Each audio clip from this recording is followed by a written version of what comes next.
Je pense que vraiment l'enseignement principal qu'on a pu en retirer, qu'on a observé à la fois chez les marchands qui utilisent la solution Shopify, mais aussi au travers de tout notre écosystème, c'est que la crise du Covid a été un véritable accélérateur. C'est-à-dire qu'on pourrait dire qu'en un an, on a pris 10 ans dans les évolutions des comportements, notamment des comportements des consommateurs finaux et de leur attente par rapport aux marques de e-commerce et aux marchands en général.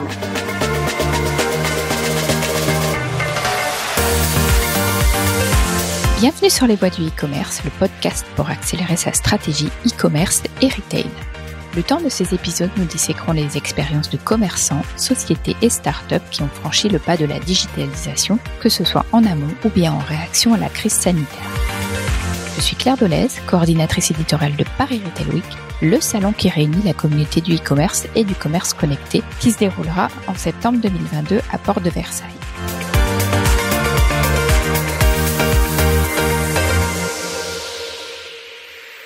Aujourd'hui, j'ai le plaisir d'accueillir Émilie Benoît-Vernet, Country Manager France, Shopify, plateforme de commerce électronique permettant aux entreprises de créer et d'animer leur propre magasin en ligne.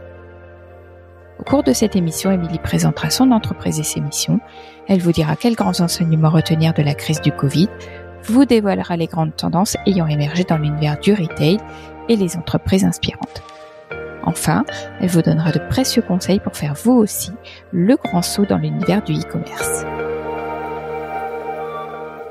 Bonjour Émilie, je suis ravie de vous accueillir pour ce nouvel épisode des Voix du e-commerce. Bonjour Claire.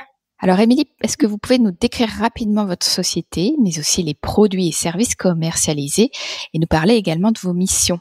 Oui, tout à fait. Shopify est une entreprise canadienne qui a 15 ans, a été créée en 2006. C'est un des leaders du commerce mondial.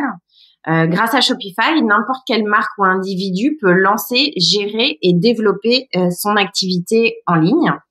Donc concrètement, ça veut dire que nous avons une solution technologique qui va permettre de créer un back-office de commerce en ligne pour vendre en direct ou sur différents types de canaux. Aujourd'hui, Shopify accompagne 1 700 000 marchands dans 175 pays. Et un revenu chiffre d'affaires de 3,9 milliards de dollars sur les 12 derniers mois. Très bien. Voilà, on travaille également avec un écosystème de partenaires, des agences, des développeurs qui peuvent accompagner les marques dans leur développement.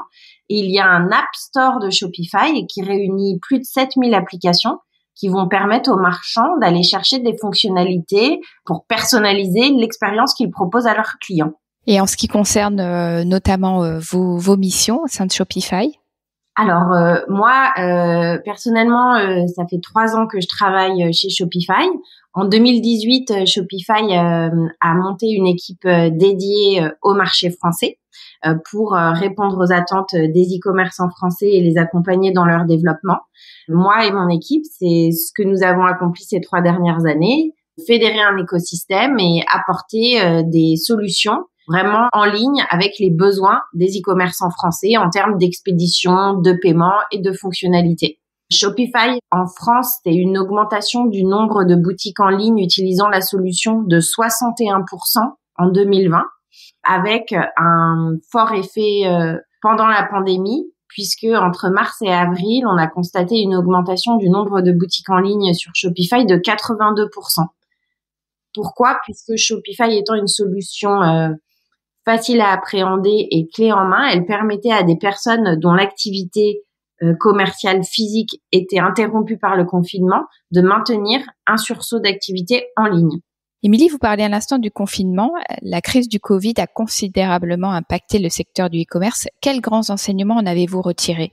Alors, je pense que vraiment l'enseignement principal qu'on a pu en retirer, qu'on a observé à la fois chez les marchands qui utilisent la solution Shopify, mais aussi au travers de tout notre écosystème, c'est que la crise du Covid a été un véritable accélérateur.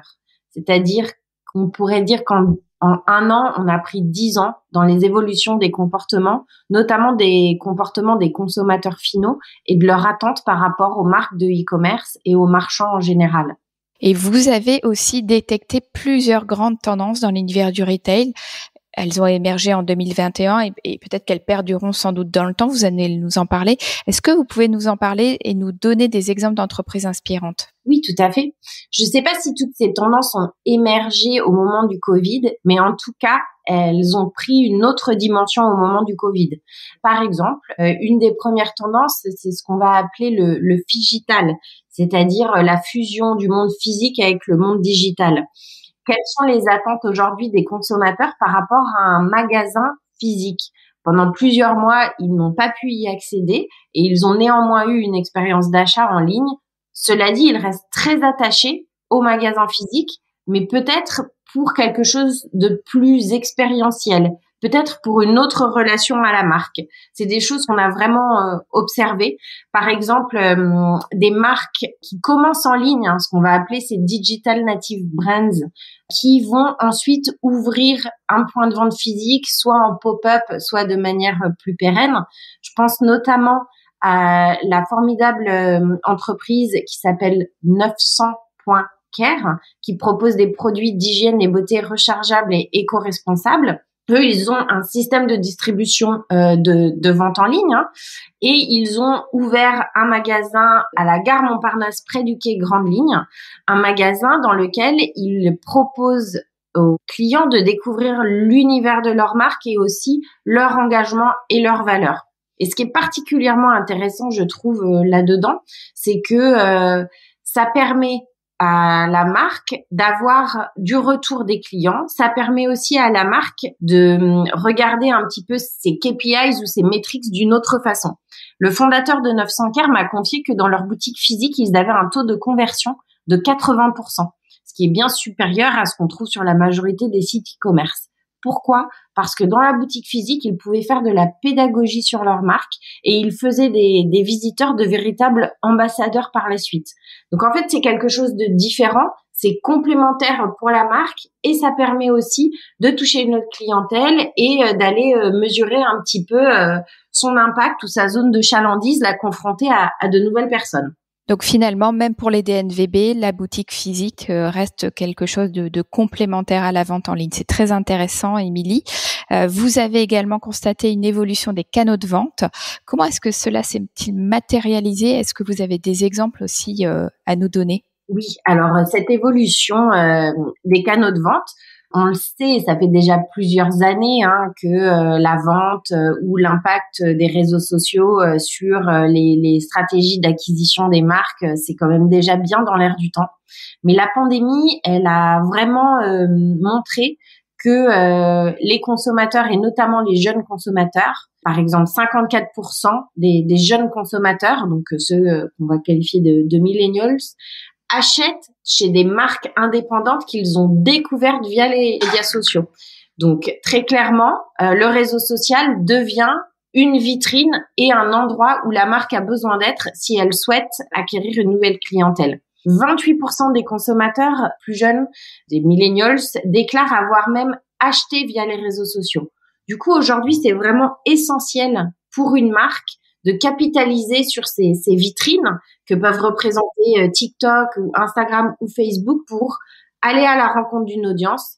Ce qu'on vend, c'est important, mais où on le vend est aussi très important. Une marque qui a très bien réussi cet exercice, c'est Merci Handy. Depuis déjà 2020, Merci Handy avait une forte présence sur les réseaux sociaux et notamment sur TikTok. Et en février 2021, ils ont bénéficié du partenariat TikTok Shopify qui permet vraiment de piloter ses campagnes d'acquisition sur TikTok depuis son Shopify. Et à terme, il y aura même la possibilité d'avoir des magasins sur les réseaux sociaux. Qu'est-ce que propose Merci Handy, Émilie ? Ce sont des produits d'hygiène, et notamment des gels, des savons, du sérum, des produits de beauté et de cosmétiques, avec un univers très personnel, très coloré, qui fonctionne vraiment bien justement sur les réseaux. D'accord. Alors cette période, elle a également donné naissance à de la créativité, mais de la créativité qui allie aussi la technologie. Qu'est-ce que cela vous inspire ? Est-ce que vous avez également des exemples à nous citer ? Oui, je pense que aujourd'hui, on est vraiment dans l'ère des créateurs, que ce soit les créateurs de contenu ou les créateurs de marque. En fait, tous ceux qui veulent porter quelque chose d'innovant, une marque forte avec tout un univers autour. Mais pour que cela fonctionne, il faut qu'il y ait un socle technologique robuste. C'est-à-dire que la technologie peut permettre à la créativité de s'exprimer, mais sinon on est quand même un petit peu limité. Une bonne exécution, ça va quand même dépendre de la qualité de l'infrastructure technologique. Je pense, par exemple, à la marque Respire, dont la fondatrice Justine Hutto a acquis une grande notoriété par les valeurs et le message qu'elle porte. Excellent exemple, puisque Justine était l'une de nos mentors sur la dernière édition du Salon Paris Retail Week. Donc, j'invite les auditeurs à se rendre sur Paris Retail Week Connect ou aller voir sur la chaîne YouTube. Vous retrouverez notamment Justine qui parle très bien de ça. Mais je vous laisse continuer. Mais très bon exemple. Ouais, notamment Justine, Respire, la marque. Ils ont participé à la première saison de Qui veut être mon associé. Qui veut être mon associé, c'est l'opportunité pour une marque d'être face à une audience de masse, l'audience de la télévision en prime time. Et grâce à l'infrastructure technologique de Respire qui est Shopify, cet afflux de personnes sur le site au moment du passage télévisuel a permis de maintenir le site live, c'est-à-dire que le site a pu tenir la montée en charge, donc être vu par beaucoup de potentiels clients, partenaires, etc. Donc un site qui a la robustesse de pouvoir tenir de solides montées en charge, soit parce qu'on passe à la télévision, soit parce qu'on va faire de la vente flash sale ou du drop produit, c'est aussi vraiment essentiel. Merci Émilie. Alors, l'inclusion et la diversité sont deux enjeux sociétaux forts auxquels les retailers tentent de répondre. Quel exemple avez-vous retenu? Aujourd'hui, il y a beaucoup de marques qui portent un message, des valeurs, un engagement sociétal. Ça répond aussi à une attente des consommateurs qui veulent avoir une relation plus forte avec la marque, ses fondateurs. Ceci se retrouve beaucoup dans les communautés, réseaux sociaux des marques où vraiment le consommateur se sent engagé et a une relation différente. C'est pas juste un endroit où on va pour acheter un produit, c'est plutôt un écrin dans lequel on se retrouve, où on partage les valeurs. Il y a notamment des entrepreneurs qui ont ces engagements forts et qui emmènent leurs clients au-delà d'une simple transaction. Je pense notamment à la marque Comme Avant, qui a été fondée par un couple de Marseillais. Leur philosophie, c'est moins et mieux. Ils construisent des produits naturels, bio, fabriqués de façon végétalienne avec un minimum de 4 ingrédients. Leur objectif, c'était pas de créer un nombre infini de produits, c'était de faire bien les choses. Autour de leur marque, ils ont même aussi aujourd'hui ouvert 4 points de vente physiques. Ils ont même créé un fonds, un organisme indépendant à but non lucratif qui achète et réhabilite des terrains afin que les animaux et les plantes puissent y prospérer à nouveau. Donc on voit vraiment tout cet univers et tout cet engagement qu'on va retrouver chez ces entrepreneurs e-commerce nouvelle génération, je dirais. Intéressant. Et alors, durant cette période, une nouvelle façon d'échanger a également émergé. Tout à fait. Alors là, c'est un petit peu les sujets qui font le buzz, hein, tout ce qui va être autour des crypto-monnaies ou même des NFT. Donc derrière tout ça, quels sont les 3 concepts forts? C'est la propriété, l'authenticité et la valeur ajoutée. Est-ce que vous pouvez juste, Émilie, décrire ce que sont les NFT? Les NFT, ce sont des preuves de propriété qui garantissent l'authenticité d'une œuvre numérique. Donc, pour vous donner un exemple concret, par exemple, les Chicago Bulls, l'équipe de basket bien connue, a mis en vente 6 œuvres d'art numériques représentant des bagues de victoire de championnat. C'est un peu technique, mais c'est comme ça. Et ben, en fait, ces œuvres d'art numériques, avec cette garantie d'authenticité, elles ont été vendues en 90 secondes. 90 secondes. Oui. Énorme. Aujourd'hui, il y a vraiment une forte appétence de tous ces produits où la confiance relationnelle entre le vendeur et l'acheteur est garantie par ces dispositifs de crypto et de blockchain. Intéressant. Émilie, merci pour ce partage de tendances. J'ai une dernière question à vous poser. C'est quel conseil vous donneriez à un entrepreneur qui souhaite se lancer en ligne ou qui a déjà, on va dire, commencé, mais qui souhaiterait se développer? Le conseil principal que je dirais, c'est multiplier les opportunités. C'est-à-dire, ne vous limitez pas à soit un seul canal, soit un seul média d'acquisition.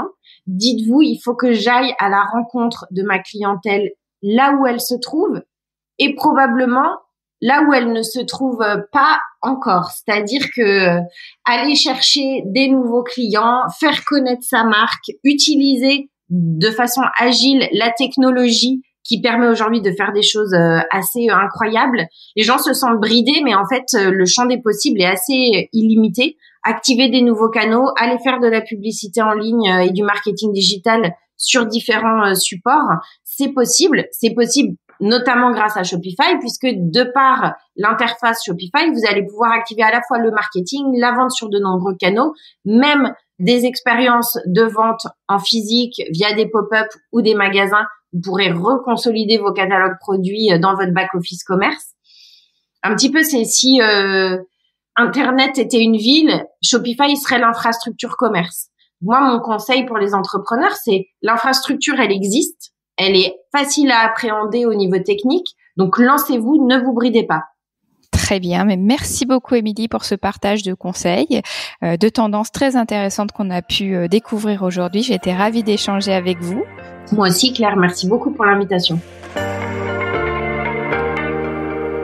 Si vous êtes arrivé jusqu'ici, c'est sûrement que l'épisode vous a plu. Alors n'hésitez pas à mettre une note Apple Podcast, iTunes, Spotify ou Deezer, vous abonner ou tout simplement le partager. Ça nous aide à gagner en visibilité et ça aide d'autres professionnels du e-commerce curieux et passionnés comme vous à découvrir le podcast Les Voix du e-commerce. Pour accéder à plus de contenu encore, n'oubliez pas de créer votre profil sur Paris Retail Week Connect, la nouvelle place de marché du e-commerce et du commerce connecté disponible à l'année. À très vite.